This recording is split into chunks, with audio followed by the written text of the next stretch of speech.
Madam breast feeding అంటే కొంతమందికి starting లోనే పాలు పడవు, కొంతమంది 6 మంత్స్ వరకే ఉంటుంది, కొంతమందికి చెప్పలేం ఎప్పుడు అయిపోతాయి తెలియదు. సో అటువంటి వాళ్ళు ఏం చేయాలి మరి, ఎటువంటి పాలను ఇస్తే బెటర్ అంటారు?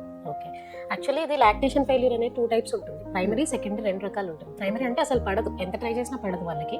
సెకండరీ అంటే వాళ్ళకి అవుట్పుట్ బాగానే ఉంటుంది, బికాస్ ఆఫ్ వేరే స్ట్రెస్ కానీ న్యూట్రిషన్ కానీ వీటి వల్ల లాక్టేషన్ ఫెయిల్యూర్ జరగచ్చు. అది సెకండరీ ఫెయిల్యూర్. సెకండరీ ఫెయిల్యూర్ కి డెఫినెట్ గా మనకి మెథడ్స్ ఉన్నాయి మళ్ళీ రీఎస్టాబ్లిష్ చేయడానికి. ప్రైమరీ ఫెయిల్యూర్ అయిన వాళ్ళు ఏం చేయొచ్చు, ఫస్ట్ అది మాట్లాడదాం. ప్రైమరీ ఫెయిల్యూర్ అయిన వాళ్ళకి next best option first mothers milk, next donor mothers milk. Donor mothers milk అనేది మనకి మిల్క్ బ్యాంక్స్ లో అవైలబుల్ గా దొరుకుతుంది. మిల్క్ బ్యాంక్స్ అనేది ప్రెసెంట్ స్టేట్ లో గవర్నమెంట్ హాస్పిటల్స్ లో మాత్రమే ఉన్నాయి. బయట కావాలంటే మనకి దొరుకుతుంది, నియోలాక్టా ఫార్ములేషన్స్ లో దొరుకుతుంది. అది లేకపోతే నెక్స్ట్ దాని తర్వాత సరగేట్ నర్సెస్ దొరుకుతారు, వెట్ నర్సెస్ అంటారు వాళ్ళు. అంటే వాళ్ళు అదర్ మదర్స్ అన్నమాట, వాళ్ళ ద్వారా ఫీడింగ్స్ ఇప్పించవచ్చు బేబీకి. అది కూడా లేదంటే next thing is formula milk. అంత అడ్వైజ్డ్ కాదు, బట్ ఇంకేది లేనప్పుడు నెక్స్ట్ ఆప్షన్ ఇస్ ఫార్ములా.